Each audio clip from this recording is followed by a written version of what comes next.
네, 그럼 김근배 교수님 강연 이어서 듣도록 하겠습니다.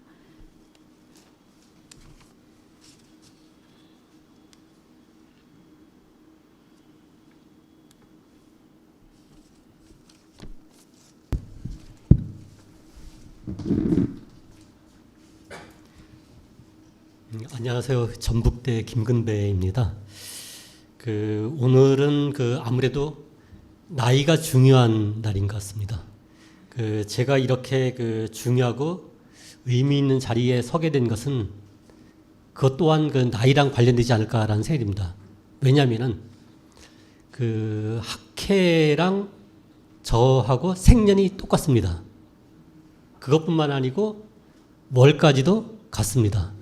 그래서 아마 학회 회원 중에서 학회의 나이랑 가장 근접한 사람이 제가 아닐까라는 생각이 듭니다. 이 강연을 준비를 하면서 제가 이제 한국 근현대 과학기술사를 전공을 그동안 해왔는데요. 이 전공을 해온 것에 대해서 새삼 참 잘했다라는 생각이 들었고요. 그 흥미로운 이유는 아마 여러분들이 강연의 내용을 중간중간 보시면은 알아채실 수 있을 거라고 생각이 듭니다. 그러면은 과학 한국의 탄생에 이르게 된 여정을 시작을 하도록 하겠습니다. 이 강연은 크게 세 부로 구성이 되어 있습니다. 1부가 담론에 대한 거고요. 2부가 제도, 3부가 개발에 관한 것입니다. 오늘날 한국은 세계적으로 볼 때 가장 과학기술에 기반한 나라의 하나라고 아마 할 수 있을 것입니다. 국가의 산업경제를 보든 또는 대중들의 생활 문화를 보더라도 한국은 아주 과학기술에 기반해 있다라고 할 수 있겠고, 최근에 K-방역이 국제적으로 주목을 끄는 것도 이와 무관하지 않다라는 생각이 듭니다. 과학 한국이 탄생하는 어떤 과정에서 과학기술의 주체가 계속 이렇게 가세하는 방식으로 어떤 역사가 진전되어 왔다라고 생각이 듭니다. 과학기술자, 정치권력, 기업, 그리고 시민은 물음표를 제가 해놨고요.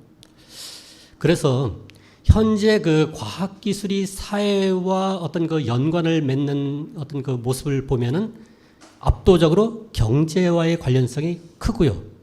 최근에는 문화하고의 관련도 좀 커지는 것 같고, 그렇지만 여전히 사회 어떤 문제나 또는 복지나 그 밖에 여타에 따른 많은 영역하고의 어떤 과학기술 관련은 여전히 좀 취약하다라고 할 수 있습니다.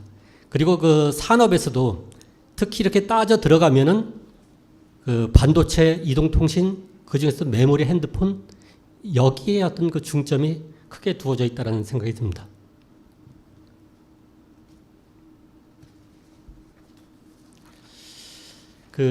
일부의 시작을 사회 진화론으로 하려고 했었는데요. 그런데 좀 아쉽게도 이에 대한 연구가 특히 역사학이나 또는 과학사에서 연구가 사실은 안 돼 있고요. 정치학, 철학에서 좀 연구가 돼 있는데 좀 역사적인 접근하고는 좀 거리가 좀 있다라는 생각이 들었습니다. 그래서 이것은 약간 사이드로 좀 뺐는데요. 외세의 침탈 그리고 기울어지는 국군의 상황에서 사회 진화론이 유입이 되고 확산이 되게 됩니다. 그래서 1900년대 초가 되면은 아주 광범위하게 퍼지게 되고요.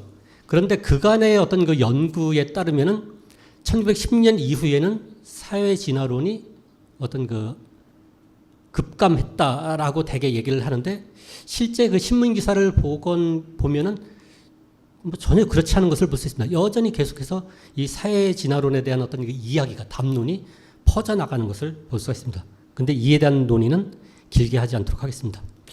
이것은 1906년에 장응진이라고 도쿄 고사에서 과학을 공부한 사람이 어떤 쓴 글인데요.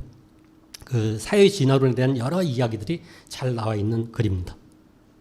그리고 사회 진화를 키워드로 해서 그 동아일보를 검색을 해보면은 이렇게 1925년, 그러니까 1920대 중반까지도 기사가 많이 이렇게 실리는 것을 알 수가 있습니다.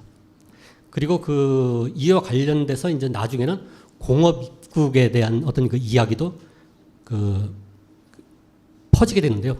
이때 공업은 우리가 지금 이야기하는 공업하고는 좀 여러 가지 면에서 다르다라고도 할 수 있습니다. 당시에는 공업이 어떤 면에서 과학이기도 하고 기술이기도 하고 또 어떤 그 실업을 또 이렇게 그 공업을 실업이란 용어로 어떤 그 쓰기도 하고 따라서 이때 사용한 공업 입국은 어찌 보면은 과학 입국의 어떻게 보면 다른 표현 또는 유사한 표현이라고도 할 수가 있습니다. 첫 번째 장면입니다. 과학조선의 등장인데요. 그 외세에 대응을 해서 어떤 그 민족적인 역량을 키우자. 그 핵심으로서 과학에 주목을 본격적으로 하기 시작합니다. 일단 그 사회 진화론이 그 계속 이렇게 그 확대돼 나오는데요. 그 1910년 이전까지는 어떤 그 사상으로서의 사회 진화론이 이렇게 어떻게 보면 득세한다고 할 수 있습니다. 그런데 그 이유가 되면은 과학으로서의 진화론에 대한 주목도 커지게 됩니다.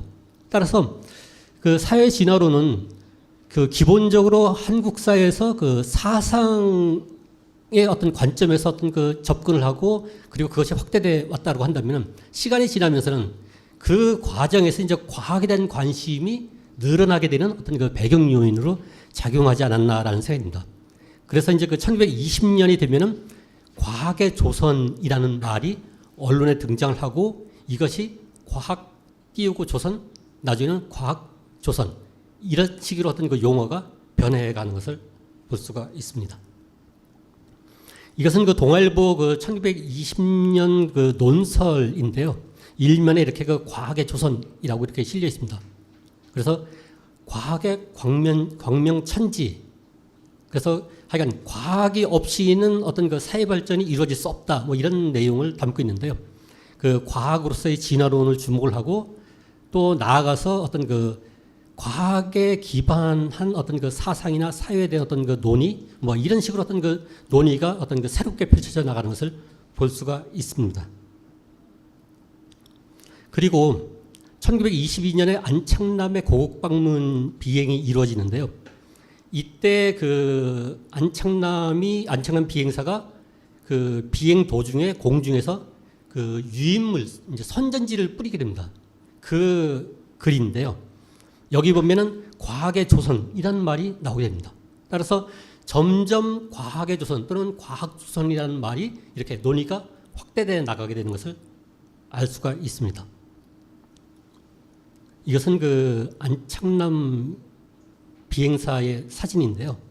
사실은 일본의 역사 사진에 그 우측의 그 사진이 그 실렸습니다. 그 비행 도중에 추락을 해가지고 어떻게 보면 좀 모습이 이렇게 그 좀 뭐랄까 그다지 좋지 않은 모습인데요. 그렇지만 당시 한국의 그 언론, 잡지 이런 데는 왼쪽과 같은 식의 사진이 실립니다. 상당히 이렇게 그 늠름하고 이 좀 패기 있는 어떤 그 모습 이런 식으로 이렇게 그 사진이 실렸던 것을 알 수가 있고요. 그리고 당시 이제 조선이 그러면 아니 과학이 조선 사람에게 필요한 이유가 뭐냐? 크게 네 가지를 그 동아일보에서 그 제기하고 있는데요. 하나가 이제 그 평화랑 관련되어 있습니다. 세계로 더불어 공존 공영하기 위해서. 두 번째는 의식하고 관련됩니다. 미신을 속히 제거하기 위해서. 세 번째는 산업과 관련되어 있습니다. 상공업 입국의 방침을 수립하기 위해서. 네 번째는 어떤 학문 또는 문화의 어떤 그 진흥과 관련되어 있습니다. 조선인들도 세계 문명에 공헌하기 위해서. 이런 이유로 그 조선인들에게 과학이 필요하다라고 이야기를 하고 있습니다.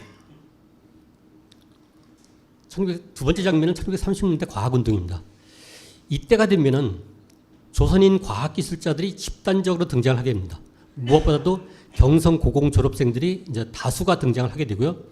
또 조선인들이 자랑할 만한 이태규, 김영하 이런 사람들도 나오게 됩니다. 그런 속에서 과학운동이 등장을 하게 되는데 이때 중요하게 내세우는 캐치프레이즈가 과학조선의 건설입니다. 그래서 그 과학대회 행사가 본격적으로 펼쳐지는데요. 그 생활의 과학화, 과학의 생활화를 목표로 내걸지만은 궁극적으로는 과학조선의 건설을 위한 어떤 그 움직임들을 펼치게 됩니다. 그리고 여러 그 행사들이 이루어지는데 가장 대표적인 사례의 하나가 자동차 기행열이라고 할 수가 있습니다. 이때 그 과학자들이 대단히 그 과학 지식 보급회에 어떤 그 모이게 됩니다. 제가 이제 그 대략 따져 보니까 적어도 60명 이상이 되고요. 그러니까 당시에 조선인 과학기술자가 그렇게 많지 않은데 이렇게 60명 이상, 아마 실제로는 더 많을 것 같은데요. 60명 이상이 이 단체에 참여해서 여러 가지 활동을 했던 것을 볼 수가 있습니다. 이건 그 잡지의 그 표지 사진이고요. 여기 보면은 그 에디슨도 이렇게 그 나와 있는 것을 볼 수가 있습니다. 그리고 과학의 노래, 그 비행기나 또 어떤 전신, 미신을 어떤 그 좀 주된 테마로 잡아서 어떤 그 노래를 지은 것을 볼 수가 있습니다. 그리고 이건 그 신문 기사인데요. 과학조선의 그 4명의 그 파이오니아 해서 그 이태규, 임호식, 김양하, 이승기 이 4사람을 소개를 하고 있습니다. 여기 김씨방법은 힘스 메소드라고 해서 그 김양하 박사가 그 비타민 E 연구를 할 때 새롭게 독창적인 어떤 연구 방법을 개발합니다. 그것이 이제 힘스 메소드인데 이렇게 김씨 방법, 그리고 합성 이론은 이승기 박사랑 관련되어 있고요. 그래서 이 1930년대 과학 운동의 무엇보다도 큰 의미는 그 과학 조선의 건설을 민족적인 과제로 제시를 했고 이후에 우리나라 역사에서 그것이 어떤 국가적인 과제로 연결이 돼 나가거든요. 그래서 그 단초를 이 1930년대 과학운동이 어떤 제기를 했다라고 하는 면이 가장 의미가 있다고 할 수 있습니다.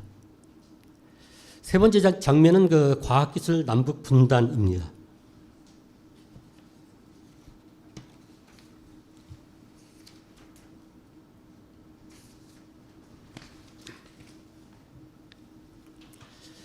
그 과학기술도 불가피하게 분단이 되게 되는데요. 그 결과로 과학기술의 다양성이 감소를 하고 또 어떤 면에서 보면 그 일방향적인 추진이 이루어지게 됩니다.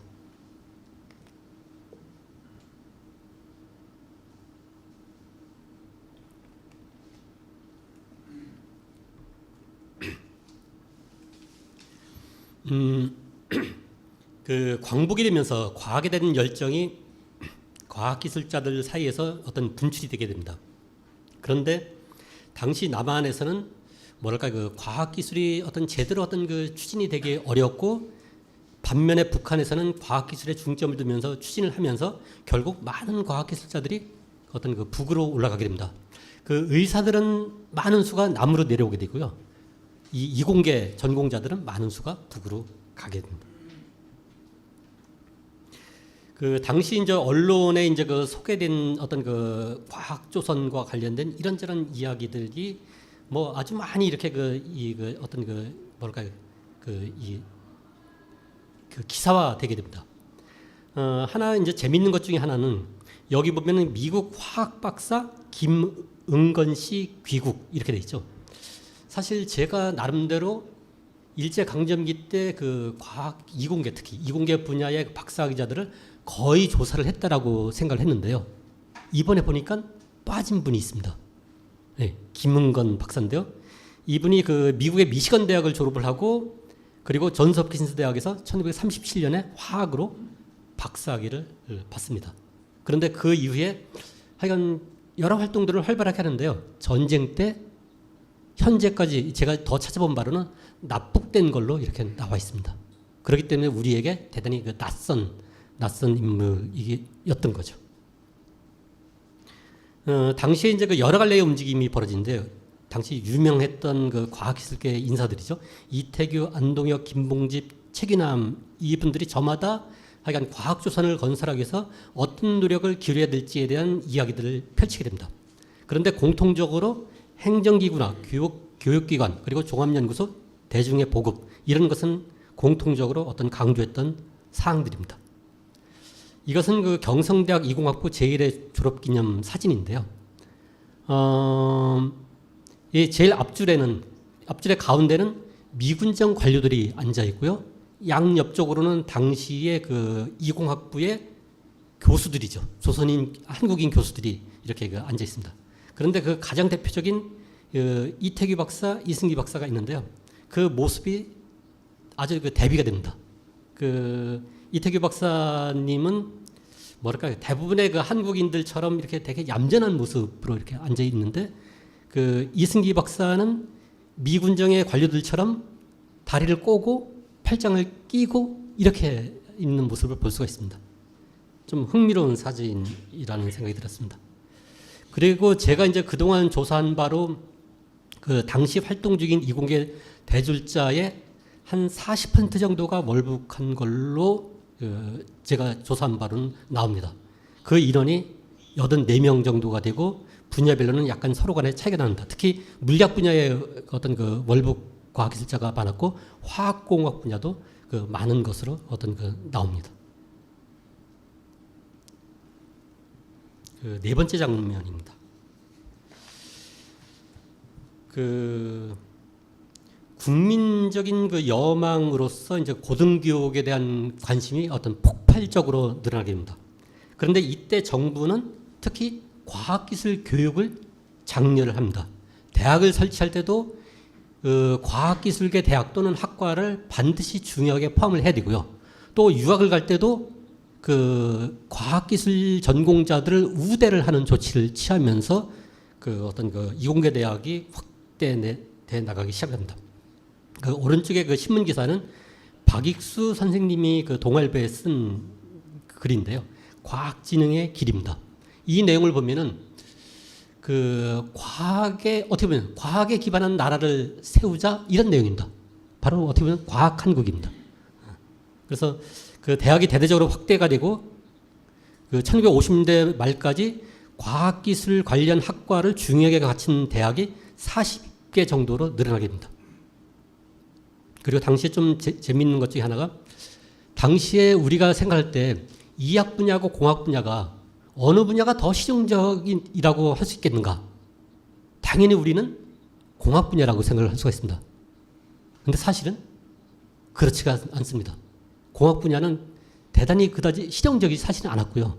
이학 분야가 오히려 어떤 면에서 대단히 실용적인 분야였고 그렇기 때문에 이학 분야가 되게 중요하게 이렇게 특히 물리과 대학이 설치되어 나가게 됩니다. 그 물리과 대학이 설치되어 나가게 된 게 50년대 그게 이상하게 그다지 실용적이지 않은 학문 분야가 확대되어 나간 걸로 이해하기보다는 오히려 대단히 실용적인 학문 분야가 확대되어 나간 걸로 해석을 해야 되지 않을까라는 생각이 듭니다. 넘어가겠습니다.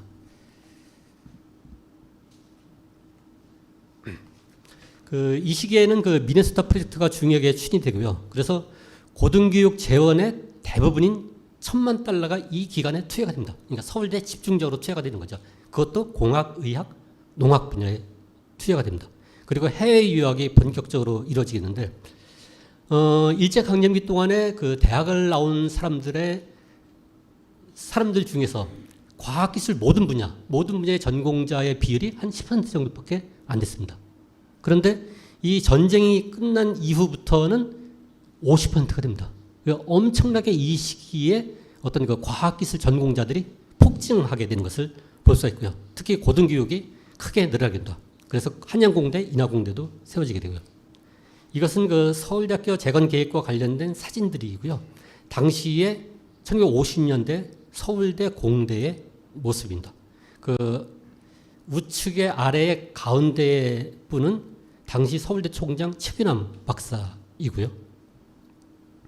그리고 그 당시 그 서울대 물리과대학의 교수 어떤 그 중에서 제가 두 사람을 가져왔습니다. 그 1954년에 그 뭐랄까요, 교수 심사가 이루어졌는데 그 한 사람은 강영선 생물학과의 강영선 교수고요. 다른 한 분은 수학과의 이임학. 당시에 그 이렇게 리림학 이렇게 표기한 게 좀 독특합니다. 우리는 당연히 이임학 이렇게 부르는데 당시에는 이렇게 리림학 이렇게 그 표기를 했던 것을 볼 수가 있습니다. 그리고 이분이 그 어떤 그 교수로서의 자격이 있는가 또는 부교수로서의 자격이 있는가를 여러 가지 면을 따져가서 계산을 해가지고 이렇게 했던 것이 좀 흥미롭습니다.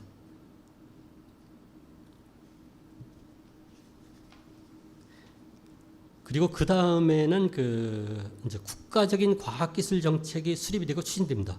본격적으로 정부 주도형 과학기술 활동이 전개되는데 그 어떤 그 참모본부의 역할을 한 곳이 과학기술처라고 할 수가 있습니다. 이때를 그러니까 문만영 교수님을 비롯해서 여러 사람들이 과학기술 붐이라고 표현을 하고 어떻게 보면 첫 번째 과학기술 붐이라고 여기는 것 같은데, 근데 제가 보기에는 어떤 면에서 보면은 이때를 두 번째라고 볼 수도 있다라고 생각합니다. 오히려 첫 번째는 그 1958년 그 전후의 시기 원자력과 관련돼서 이때도 상당한 붐이 일어났던 것을 볼 수가 있거든요. 하여간 그 과학기술 붐이 어떤 그 크게 일어나게 되고요. 그리고 이제 그 정치 권력 그리고 과학기술이 밀착이 되게 됩니다. 그러면서 과학기술처 주도로 과학기술이 특정 방향으로 추구돼 나가게 됩니다. 이건 그 과학기술처 개청과 관련된 그 사진과 영상인데요. 시간이 없어서 영상은 제가 잠깐 그 틀려고 했었는데 그냥 넘어가도록 하겠습니다.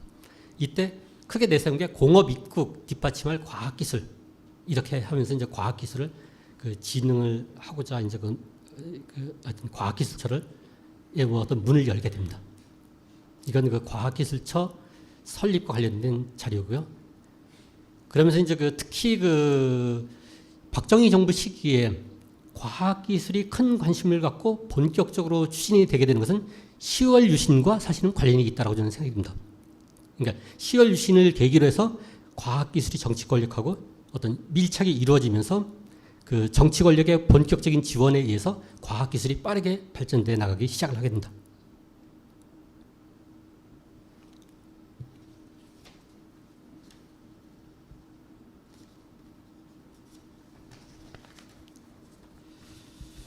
넘어가도록 하겠습니다.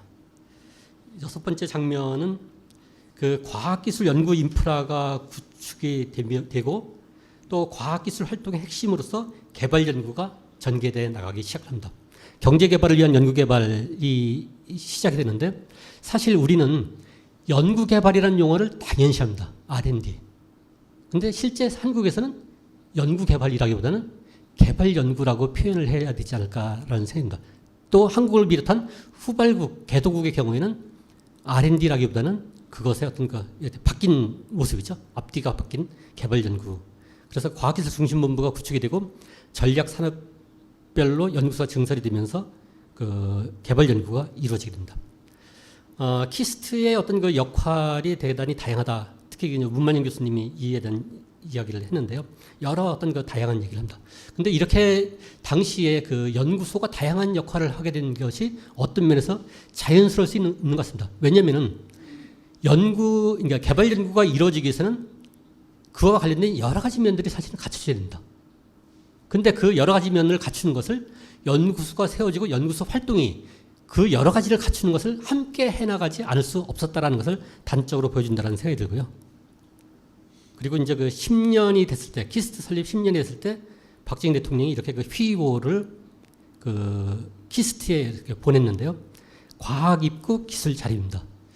당시로서 보면은 대단히 좀 과장된 현실성이 없는 어떻게 보면은 표현이라고도 할 수가 있습니다. 이때 이제 이제 정출이 이제 크게 확대가 되면서 이제 그 특정 발전 방향으로 어떤 그 과학 기술이 진행이 되고 그러는데요. 이때 제가 이제 신문 기사를 찾아보니까요. 그 누군지 아시죠? 그 송상용 선생님이 이 동아일보에 글을 쓰셨더라고요. 그 사진을 보면은 대단히 그 젊은 시절이었고요. 아주 그 핸섬한 모습입니다. 이 큰 제목이 보면은 못다한 말 이렇게 했죠. 여기 그 큰 제목으로 뽑은 걸 보면 두드러진 성과 없어. 이것은 뭐냐면 키스트가 두드러진 성과가 없다라는 것을 비판하는 겁니다. 당시 키스트를 비판하는 것이 어떤 면에서 그다지 쉽지 않은 시절이었는데 아주 대놓고 이렇게 비판을 하셨고요. 또 비판의 소리 높았던 과학교, 즉 대학의 과학계가 어떤 그 정부의 과학기술 정책에 대해서 좀 비판적인 생각을 많이 가지고 있었다라는 것을 이렇게 드러낸 그 기사입니다. 그리고 이때 또 끝부분을 보면은 그 과학사를 비롯한 과학학의 관심 이런 표현이 있습니다. 아마 그 언론에 제가 이렇게 찾아본 바로는 과학학이란 용어가 가장 먼저 이렇게 그 등장을 하는 게 아닐까. 이때 송상 선생님이 쓰셔가지고 등장을 한 게 아닐까라는 생각이 듭니다. 7번째 장면입니다. 과학기술과 정치 권력이 이제 그 어떤 결정적으로 밀착이 이루어지고요. 그리고 과학기술에 대한 정부의 전폭적인 지원이 이루어집니다. 그 계기가 전 국민의 과학화 운동이 계기가 됩니다. 이 10월 유신 직후에 전 국민의 과학화 운동이 주창이 되고요. 이를 계기로 해서 과학계, 정치 권력, 국민이 굉장히 어떤 밀접한 관계를 맺게 된다. 그리고 결과적으로는 비정치적 이미지를 지닌 과학기술이 어떤 면에서 정치화되는 그런 어떤 그 순간이라고도 할 수 있습니다. 여기에 이제 그 큰 돌의 어떤 전 국민의 과학화를 새겼는데요. 이것은 그 1972년이죠. 1972년에 3년, 2년 그 서울과학관 그 앞에 이 과학관이 새롭게 개설이 되면서 이 어떤 그 돌에 이렇게 그 글을 새긴 겁니다. 근데 그 이게 아마 좀 그 무거워서 그런지 그 과학관이 대전으로 이전을 했거든요. 중앙과학관이. 근데 이 돌은 가져가지 않은 걸로 알고 있습니다. 그냥 지금도 그 예전 서울과학관 그 자리에 그냥 있는 걸로 알고 있습니다. 1972년 10월 17일 유신이 선포가 됩니다. 근데 그 이전 상황을 보게 되면은 1972년에 포항제철이 완공이 되고요. 또 1972년에는 통일벼가 대대적으로 보급이 됩니다. 그리고 유신이 선포된 이후에 새마을 운동이 본격적으로 펼쳐지고 또 나아가서는 중화공업화의 선언, 전국민의 과학화의 운동이 일어나게 됩니다. 이것은 뭘 보여주고 싶냐면 이런 여러 가지 일련의 일들이 10월 유신하고 직간접적인 관련을 맺으면서 어떤 그 전개돼 나갔다라는 것을 좀 이렇게 보여주는 게 아닐까라는 생각이 듭니다. 어느 분인지 아십니까?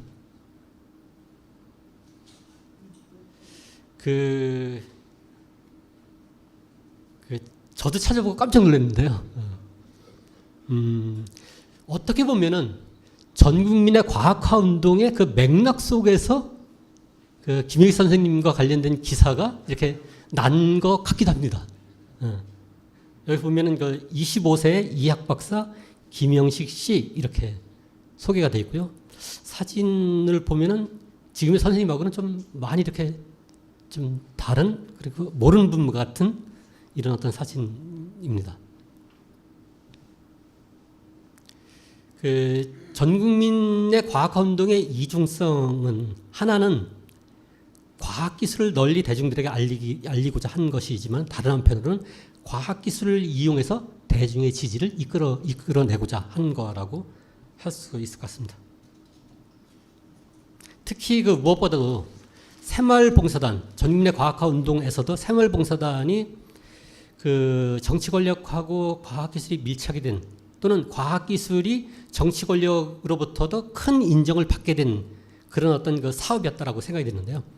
과학기술자, 과학교사가 대대적으로 참여를 하게 됩니다. 연간 한 1000명에서 1500명, 대단히 많은 인원이 여러 해에 걸쳐서 참여를 하게 됩니다.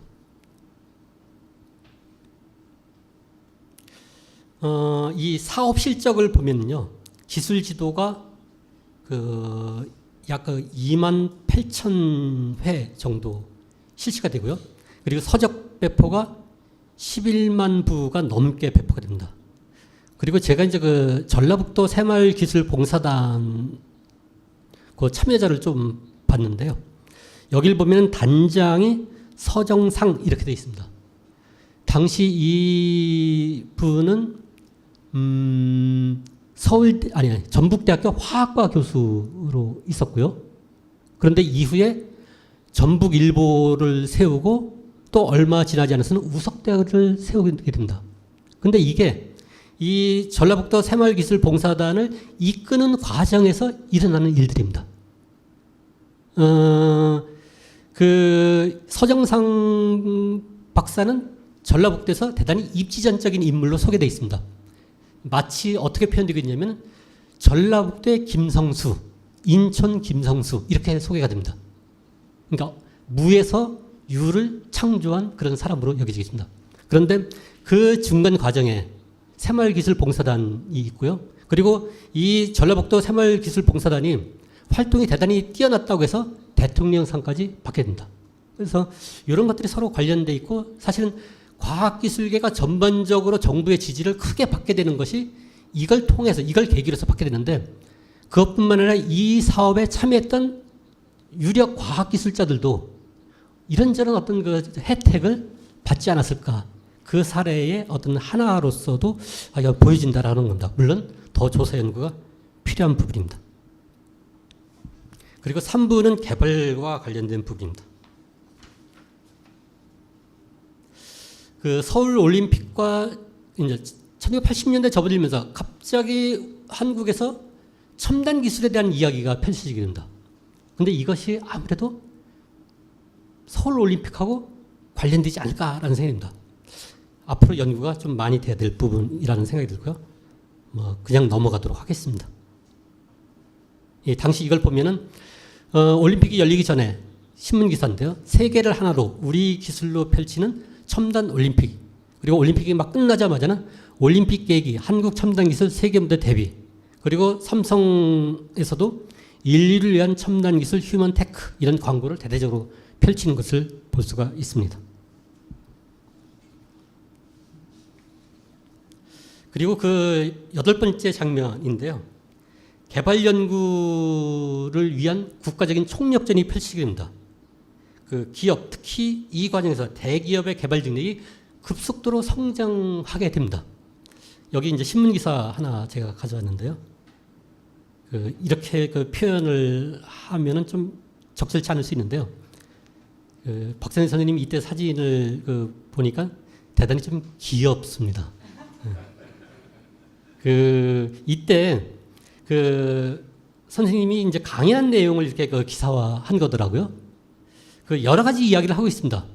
그런데 이 큰 제목은 아마 이게 주된 내용은 아니었을 걸로 보이는데요. 이걸 제목으로 뽑았습니다. 서구과학에 기죽을 필요 없다. 아마 당시에는 많은 사람들이 뭐 말도 안 되는 소리냐라고 했을지 모르는데 사실은 얼마 지나지 않아서 이게 현실이 된다.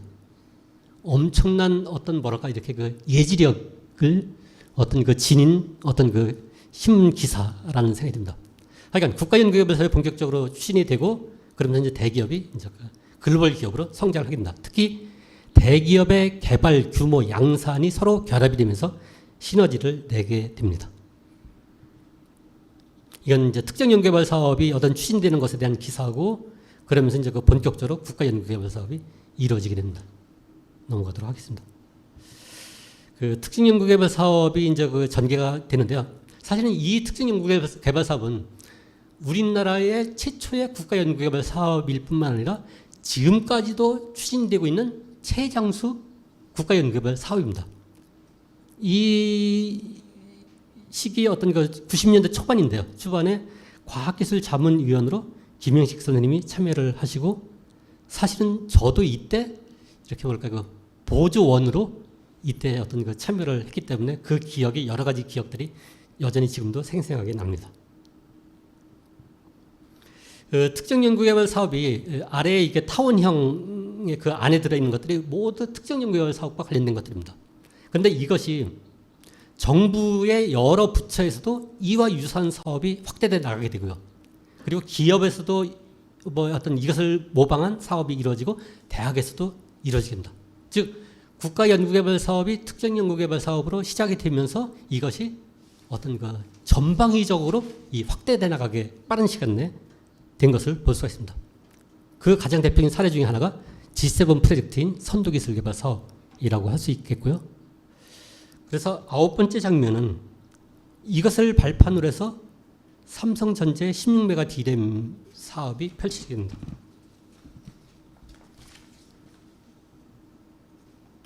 개발 연구의 대표적인 성공 사례라고 할 수 있겠고요.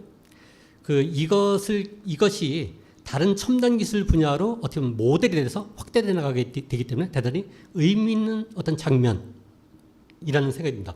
그러면 삼성전자의 어떤 그 반도체 D램에서도 왜 16메가 D램이냐? 그것은 조금 이따 말씀을 드리도록 하겠습니다. 그 첨단 기술 중 첫 번째로 그 세계 선도 주자로 등극을 하게 되고요. 그러면서 이제 그 특히 우리나라에서 전환 시점으로서 1996년이 되게 좀 의미 있고 중요한 것 같습니다. 1기가 D램이 개발이 되고 CDMA가 상용화 되고 또 여러 가지가 더 있었던 것 같은데 제가 정리를 미처 못했고요. 또 우리가 OECD에도 가입을 하게 됩니다. 이 무렵에 신문 기사가 있는데요. 그 우리 시대의 명저라고 해서 전사훈 선생님의 한국과학기술사 책이 이렇게 그 소개가 됩니다. 과학한국 새로운 도표 제시. 그 전사훈 선생님은 뭐 주로 이제 전통 시기에 어떤 한국과학기술사에 대해서 연구를 하셨고 특히 한국과학기술의 어떤 그 독창성, 우수성에 대해서 어떤 그 여러 가지 어떤 그 증거를 제시를 하셨는데요. 사실은 근현대 시기도 전통 시기랑 유사한 점들이 뭐 다른 점들도 당연히 많은데요. 유사한 점들도 최근 들어서는 참 많다라는 생각도 듭니다. 따라서 앞으로 지금까지는 전통 시기하고 근현대 시기가 이렇게 너무 이렇게 구분돼서 연구가 이루어졌는데 앞으로는 사실은 통합적인 어떤 그 접근도 이제는 필요한 시점이 아닌가라는 생각입니다. 그리고 이 전상훈 선생님의 이 명절을 추천한 분들을 보면은 그 오늘 여기 이 자리에 오신 그 세 분 선생님이 이렇게 추천하신 것을 볼 수가 있습니다. 우리가 그 반도체에 대한 이야기를 할 때 사실은 그동안 전혀 알려져 있지 않은 인물인데요. 한국계 과학기술자 강대원 박사라고 있습니다. 그런데 그 세계 반도체 어떤 기술사에서 그 반도체 기술이 어떤 그 산업적인 실용화가 본격적으로 이루어지게 된 데는 이 강대원 박사의 모스펫 그리고 플로팅 게이트 이 연구가 결정적이었다고 합니다. 그렇기 때문에 미국의 발명가 명예의 전당에도 한국계 인물로는 유일하게 여기에 올라 있습니다. 따라서 앞으로 좀 이렇게 그 어떤 그 연구를 해볼 또는 관심을 가질 그런 어떤 그 중요한 분이라는 생각이 들었습니다. 이 산업계 첨단 기술 대장정에 해서 이제 기업체마다 기술 드라이브 체제로 급 전환. 그러면서 이제 반도체를 가장 대표적으로 내세우고 있고 삼성전자도 어떤 그 반도체를 가장 어떤 그 전면에 내세우면서 이렇게 광고를 하고 있는 것을 볼 수가 있습니다. 그러면 왜 16메가 D램인가는 이 송성수 교수께서 이 그 논문에서 이렇게 그 정리한 건데요. 이 16메가 D램부터 우리가 어떤 그 선두의 자리로 올라서게 됩니다. 따라서 어떤 반도체의 어떤 역사에서 되게 어떤 그 중요한 전환점이었다라는 생각이 들고 있고요. 그래서 이제 그 1993년이 되면 16메가 D램이 양산이 되면서 뭐 일본을 이제 추월을 하고 어떤 그 뭐랄까 그 반도체 특히 D램 분야를 세계적으로 이끌어가는 어떤 위치로 올라서게 됩니다.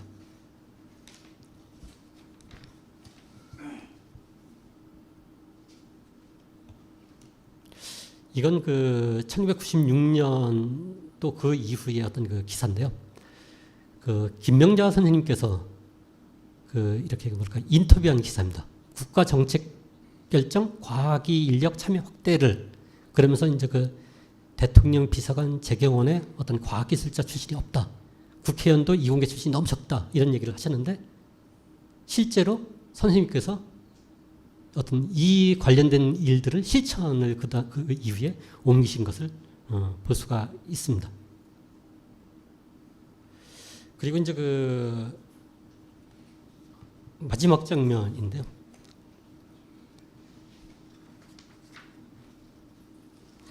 그 우리가 이제 그 과학 한국이라고 했을 때 어떤 그 완성된 버전이 무엇일까라고 생각을 해보면은 아마 이 시기에 이것이 아닐까라는 생각이 듭니다.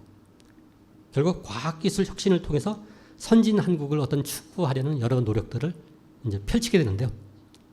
그러면서 이제 그 크게 강조하는 것이 첨단 산업을 발전시키고 또 그 사실은 또 어떤 과학기술을 혁신해서 노벨 과학상을 수상하는 것도 내심 욕심을 내고요. 또 대중들이 과학기술에 참여하는 것에 대해서도 강조가 이루어지게 됩니다. 넘어가고요.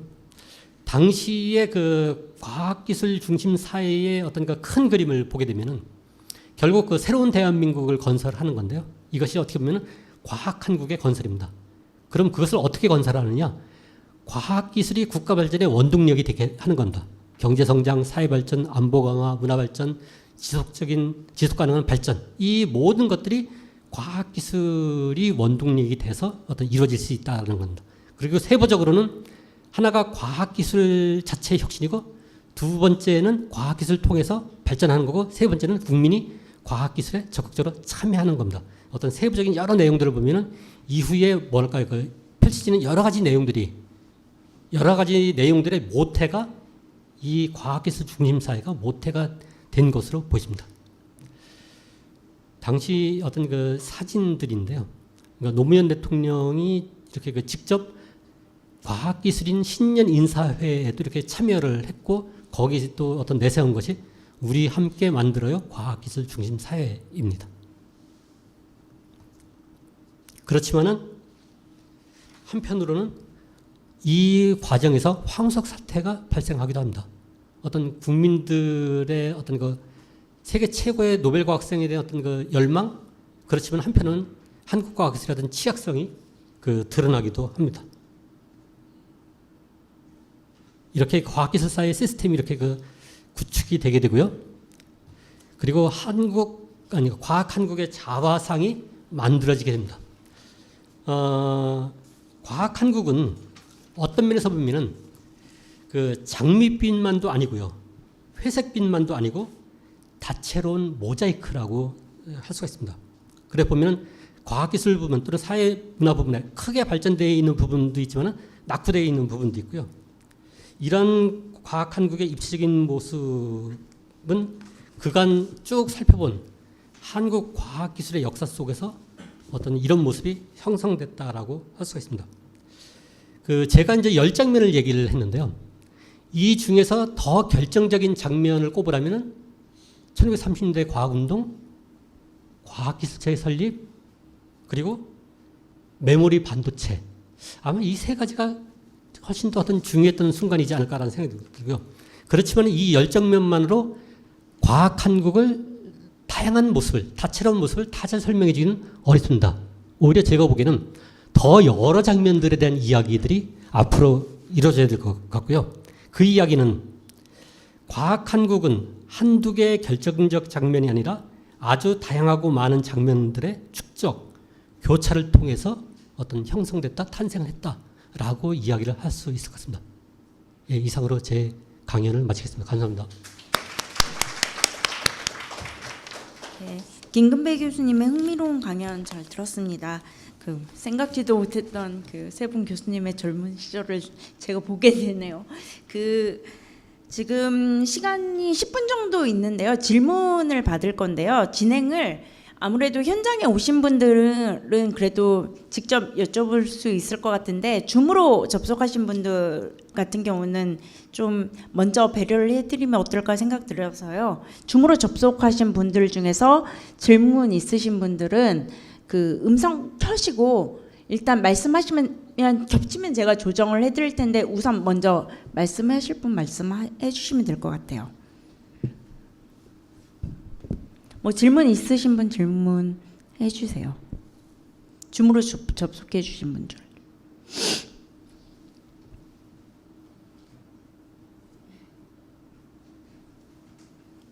없으신가요? 송성수 선생님 얼굴이 정면에 보이시긴 하는데 제일 잘 보여.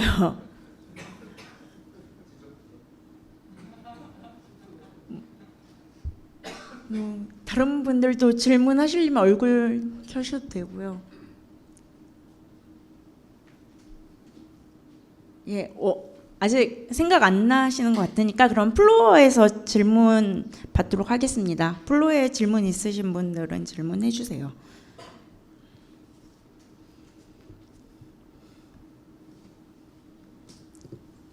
네, 이정 선생님.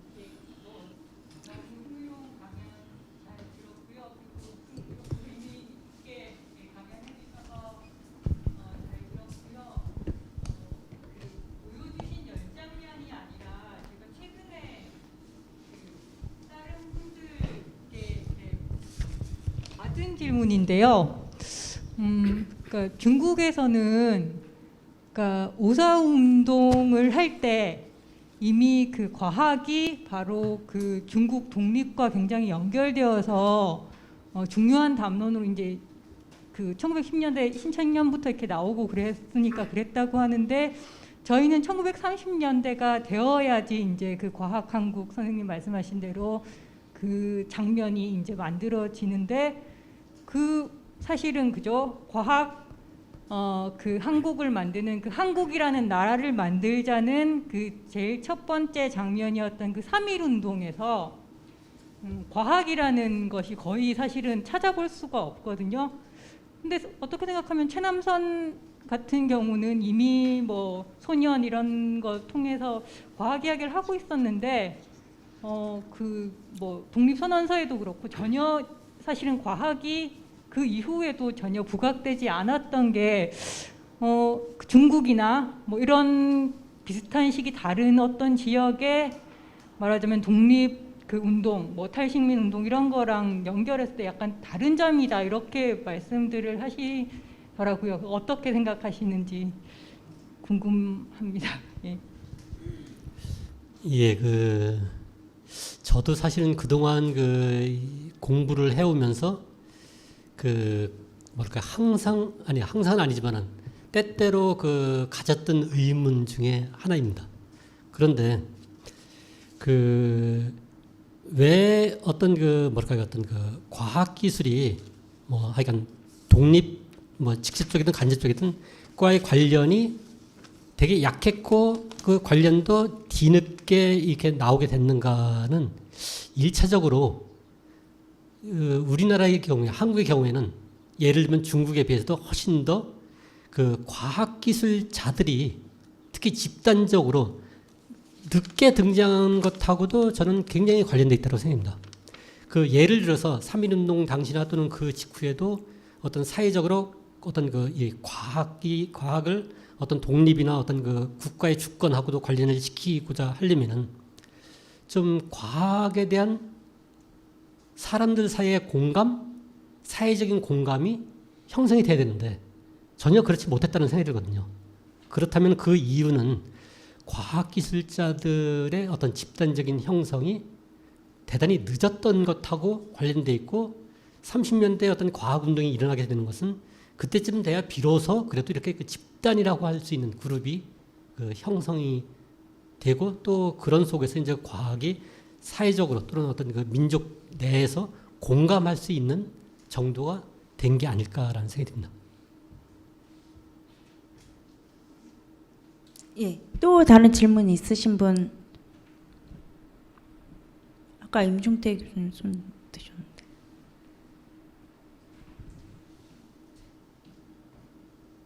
혹시 줌으로 시청하시는 그 회원분께서는 없을까요? 질문이요? 네, 저 흥미로운 발표 감사합니다. 한 100년 동안의 역사를 일목요연하게 정리를 해주셨는데 저는 그 중에 간단한 질문 하나만 아까 1950년대 대학 설립 붐 이야기를 말씀을 하시면서 물리대 형태의 자연과학 쪽이 훨씬 더 많이 설립되었고 그게 이제 실용적이었을 거라고 이제 그 당시 사람들이 느꼈을 거라는 말씀하셨는데 왜 그런지에 대해서 좀 간단히 좀 질문드리고 싶습니다. 뭘까 이거 실용적이냐 실용적이지 않느냐는 그 공부가 쓸모 있느냐 쓸모 있지 않느냐하고도 관련돼 있다는 생각이 들거든요. 당시 물리대에서 공부를 한 사람들은 뭘까 기본적으로 안정적인 어떤 취업처가 있었습니다. 교사입니다, 교사. 그래서 물리대의 학생들은 교사라는 안정적인 취업처가 있기 때문에 훨씬 더 그에 대한 어떤 부담이 좀 적었을 거라는 생각이 들고요. 반면에 공학은 특히 50년대는 뭐 전혀 그렇지 않았고 그렇기 때문에 당시에는 오히려 이학이 더 어떤 면에서 실용적이었다라고 할 수가 있을 것 같습니다. 네, 최영석 교수님. 한 가지 질문은 아니고 잠시만요. 저 남문현입니다. 저 건국대학에 나온 먼저 듣고 분인데요. 여기서 그냥 말씀드려도 되죠? 네, 들려요. 네, 네. 예, 잘 들립니다. 저기 스님 잘 아까 들립니다. 네, 저 김 박사님 강연 중에 1960년대에 1966년인가 7년에 해외 과학자 유치를 많이 했거든요. 그래서 이제 그 대학에 와서 강의를 들어서 저는 이제 그 전자공학을 막 시작한 그 저학년이었기 때문에 강대원 박사 강연을 들었어요. 강대원 박사가 물리과 나오셨거든요. 그래서 이제 그때 이제 강대원 박사를 만났어요. 그래서 이제 그때 이제 상당히 감명을 받았는데 그분이 아까 보니까 이제 미국의 그 내셔널 인벤터스 저 명예의 전당에 이제 2009년에 올랐는데 그분하고 같이 페어차일드 세미컨덕터에서 같이 하던 잭 킬비는 일리노이 대학을 나왔어요. 그 일리노이 대학을 나온 전자공학자인데 그 강대원 박사하고 같이 연구를 해가지고 몇 년도인 거예요. 2000년대 초에 노벨상을 받았어요. 그래서 그 양반이 이제 노벨상 수상식에서 이야기하기를 이건 강대원 박사가 살았으면 그 같이 이번에 받게 된 걸 참 아쉽게 생각한다고 얘기를 했어요. 그래서 이제 그 강대원 박사가 이제 상당히 그 미국에서도 유명했는데 뭐 우리나라 사람은 이제 명이 짧으셔가지고 근데 그 젊어서 너무 공부 많이 하시면 오래 못 사니까 그 과학하시는 분들이 좀 오래오래 사시고 특히 이제 우리나라의 지금 그 과천과학관에는 이제 아마 우리나라에서 활약한 분들만 이렇게 과학기술 명예의 전당에 올라가 있는데 그 강대원 박사 같은 분도 좀 명예의 전당에 좀 헌정했으면 좋겠어요. 어떻게 생각하시는지 김 박사님. 네, 김근배님 간단히 답변 부탁드립니다. 예, 말씀 잘 들었고요. 저도 사실은 강대원 박사에 대해서 알게 된 게 그렇게 몇 년 되지 않고요. 그리고 현재 과학기술 유공자 사업이라는 게 진행이 되고 있습니다. 그 국가 유공자로 강대원 박사는 하여간 최근에 선정이 되셨고요. 그래서 아마 앞으로는 강대원 박사에 대해서 많은 사람들이 알 수 있는 그런 기회들이 더 생기지 않을까라는 생각이 듭니다. 네, 저도 감사합니다. 질문 하나, 예. 저도 질문 하나 드려도 되겠습니까? 예, 승선 교수님. 예. 반갑습니다. 과학사학회 부회장을 맡고 있는 부산대학교 송성수입니다. 김근배 교수님 강의 잘 들었고요. 또 뭐 여러 가지 신문 스크랩, 사진 같은 거 잘 봤습니다. 몇 가지 기억나는 대로 한 두 가지만 말씀드리면은 포항제철의 이제 1기가 완료된 게 73년 7월 3일입니다. 그래서 이제 7월 3일을 한때는 철의 날 하고 그랬었는데 저는 보면서 왜 72년 사진이 나왔을까? 그때 이제 뭐 포철공사가 제대로 되고 있는가를 중간에 보여주려고 그랬었나 그런 생각이 이렇게 들었고요. 김근배 교수님 강의 들으면서 아이디어를 또 얻은 게 서울올림픽이 굉장히 중요할 수 있겠다. 80년대에 첨단 기술을 이야기하는데 그런 아이디어 하나 얻었고요. 또 하나는 96년을 중요한 연도로 하나 잡으셨던데 96년에 점점점 중에 하나 들어갈 만한 사건이 뭡니까 바람의 나라라고 그죠? 뭐라고 합니까 갖다가 게임 산업의 출발점이 뭐 그때쯤 되는 것 같습니다. 자, 이상 뭐 생각나로 조금 말씀드렸습니다. 뭐 별도의 답변 없으시면 교수님 질문해 주세요. 예. 선생님 발표 잘 들었고요. 저도 사실은 강대원 박사에 대해서 여쭤보려고 생각을 하고 있었는데 이미 남문현 선생님께서 말씀을 하셔가지고 상당 부분이 거기서 커버가 됐는데 뭐 저 같은 경우에는 이제 오래전에 반도체 역사 공부를 하다 보니까 강대원 박사 얘기는 이제 들은 적은 있었습니다. 해외 연구에서는 일부 이제 그 부분의 업적에 대해서 이제 평가를 하는 이제 그런 얘기도 좀 있긴 있고요. 몇 년 전에는 여기 서울대학교 공과대학 반도체 공동연구소 뒤쪽에 강대원 박사 B를 이렇게 만들어 놨더라고요. 그래서 그거 가서 제가 예전에 사진도 찍고 막 그랬었는데요. 그래서 근데 이제 제가 궁금한 거는 이렇게 강대원 박사님과 같은 그런 케이스처럼 뭐 기본적인 교육은 한국에서 받았지만 대부분의 커리어를 외국에서 이제 진행해 오신 분들 같은 경우에 한국 과학사의 맥락에서 어떻게 위치를 시켜야 되는지 어떻게 생각하시는지에 대해서 좀 궁금했습니다. 예. 글쎄요, 그쪽에 한국 과학기술사에 적절하게 위치시키기가 쉽지는 않은 것 같고요. 그런데 이제 그 한국인들 중에서 일찍이 그 해외로 나가서 해외에서 교육과 연구 경력을 쌓은 사람들은 사실 소수가 아니고 많은 사람들이 했고, 그래서 한국 과학기술의 발전 과정에서 그렇게 해외로 적지 않은 사람들이 나가서 활동을 하고 어떤 성과를 거두고 한 것은 어떻게 보면은 넓게 보면은 한국 과학기술의 어떤 그 역사적인 전개의 어떤 한 부분, 한 특징이라고도 할 수가 있을 것 같고요. 또 하나는 그 해외에서 이렇게 그 교육과 연구 경력을 쌓은 사람들이 한국의 과학기술하고도 직간접적으로 관련되는 부분들이 대개는 있더라고요. 그런데 강대원 박사의 경우에는 그런 부분들이 구체로 뭐가 어떻게 있을지는 사실은 잘 모르겠는데요. 그 이력의 하나를 보면은 LG하고 무슨 관련도 있고 그런 것 같은데요. 근데 뭐 그런 조사들이 사실은 이루어져 있지 않아 가지고 현재로서는 뭐 자세하게 얘기하기는 힘든 상황입니다.